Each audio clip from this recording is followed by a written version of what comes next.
السلام علیکم ناظرین، میں شارپ نیوز سے عباس سیدی آپ کی خدمت میں حاضر ہوں، اور میں آج آپ کے لیے لایا ہوں ایک مضمون چھوٹا سا پیارا سا، ایک بھولی بسری یاد کے ساتھ ایک انٹرنیشنل ہیرو، ہمارے فلمی صنعت کے چمکتے ہوئے ستارے اداکار محمد علی، جن کا نام کسی تعارف کا محتاج نہیں، میں پیش کروں گا ان کے حالات زندگی اداکار محمد علی کے، کہ جنہوں نے ایک عرصہ تک پاکستانی فلم انڈسٹری پر راج کیا اور ایک محسن انسان، ایک شریف النفس اور نیک دل، صابر، اور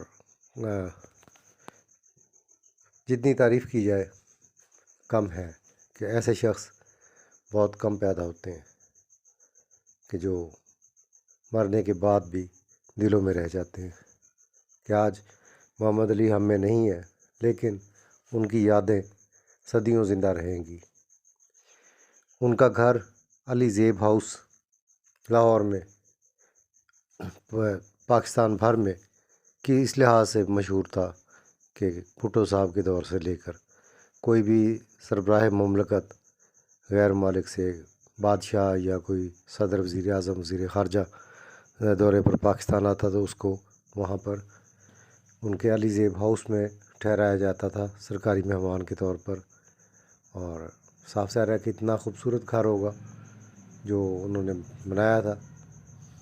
تو اس حوالے سے میں یہ پروگرام آپ کی خدمت میں جو ہے ان کے پر بنا رہا ہوں کہ آپ محمد علی کے متعلق میں آپ کی توجہ مبذول کرا دوں۔ تو میں اپنے مضمون کا باقاعدہ طور پر شروع کرتا ہوں بقول نعیم بخاری: اگر بھابھی زیبا نہ ہوتی تو محمد علی لاہور کے فلیٹیز ہوٹل کے کسی کمرے میں تاحیات مقیم رہتے، کہ بچت کی تصور سے ان کی طبیعت ناواقف تھی۔ اداکار محمد علی نے مصیبت زدہ شخص کو 50,000 روپے قرض تو دے دیا، لیکن پہلے اس سے 3 روپے مانگ لیے۔ کوٹھی کے خوبصورت لان میں سردی کی ایک دوپہر میں اور علی بھائی بیٹھے گفتگو کر رہے تھے۔ ملازم نے علی بھائی سے آ کر کہا کہ باہر کوئی آدمی آپ سے ملنے آیا ہے۔ یہ اس کا چوتھا چکر ہے، یعنی اس سے پہلے بھی وہ چکر لگا چکا ہے۔ علی بھائی نے اسے بلوا لیا۔ کاروباری سا آدمی تھا، لباس صاف ستھرا، مگر چہرے پر پریشانی جھلک رہی تھی۔ شیب بڑھی ہوئی تھی، سرخ آنکھیں اور بال قدرے سفید، لیکن پریشان حال۔ وہ سلام کر کے کرسی پر بیٹھ گیا۔ علی بھائی نے کہا، جی فرمائیے۔ وہ بولا، فرمانے کے قابل کہاں ہوں صاحب، کچھ عرض کرنا چاہتا ہوں۔ اس آدمی نے بڑی گمبھیر آواز میں کہا اور میری طرف دیکھا، جیسے وہ علی بھائی سے کچھ تنہائی میں کہنا چاہتا تھا۔ علی بھائی نے اس سے کہا، آپ ان کی فکر نہ کیجیے، جو کہنا ہے کہہ دیجیے۔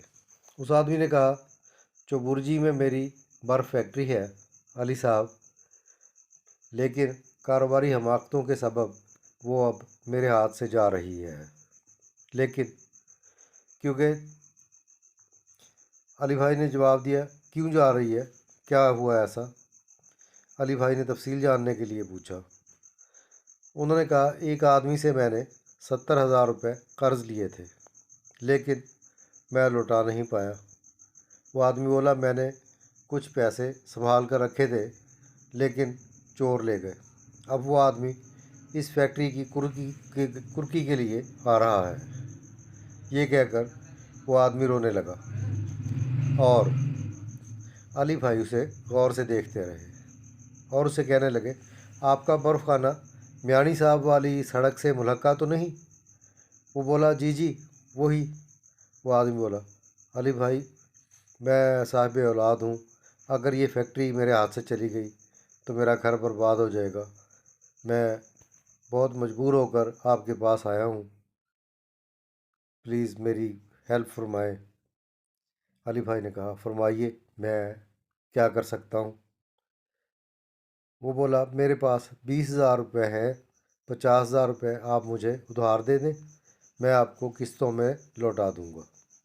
अली भाई ने मुस्कुराकर उस आदमी को देखा, सिगरेट सलगाई और मुझे मुखातिब होकर कहने लगे, रूबी भाई, ये आसमान भी बड़ा ड्रामेबाज है, कैसे कैसे ड्रामे दिखाता है, शतरंज की चालें चलता है, कभी मात, कभी जीत, कभी शहमात। ये बात कही और उठकर अंदर चले गए। वापस आए तो उनके हाथों में नोटों का एक बंडल था।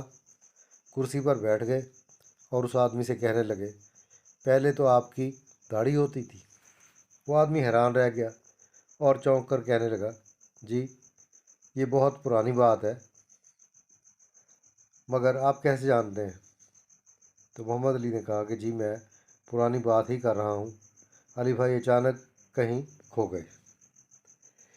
सिगरेट का धुआं छोड़कर कुछ तलाश करते रहे। फिर उस आदमी से कहने लगे, आपके पास 3 रुपये टूटे हुए हैं। वो बोला, जी जी हैं। उस आदमी ने जेब में हाथ डालकर कुछ नोट निकाले और उनमें से 3 रुपये निकालकर अली भाई की तरफ बढ़ा दिए।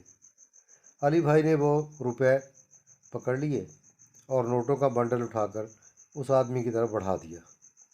ये 50,000 रुपये हैं, ले जाइए। उस आदमी की आंखों में आंसू आ गए और नोट पकड़ते हुए उसके हाथ कपकपा रहे थे।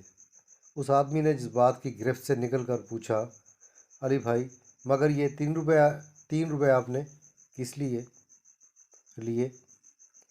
अली भाई ने उसकी बात काट कर कहा, ये मैंने आपसे अपने 3 दिन की मजदूरी ली है। मजदूरी? वो बोला, मुझसे?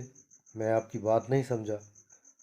उस आदमी ने ये बात पूछी तो एक हैरत उसके चेहरे पर फैली हुई थी। अली भाई ने कहा, 1952 में जब मैं लाहौर आया था तो मैंने आपके बर्फ़खाने में बर्फ़ की सिलें उठाकर कब्रिस्तान ले जाने की मजदूरी की थी। अली भाई ने मुस्कुराकर जवाब दिया। ये जवाब मेरे और उस आदमी के लिए दुनिया का सबसे बड़ा इंकशाफ था। अली भाई ने मज़ीद आगे बात बढ़ाई, मगर आपने जब मुझे काम से निकाला तो मेरी 3 दिन की मजदूरी रख ली थी, वो आज मैंने आपसे वसूल कर ली है।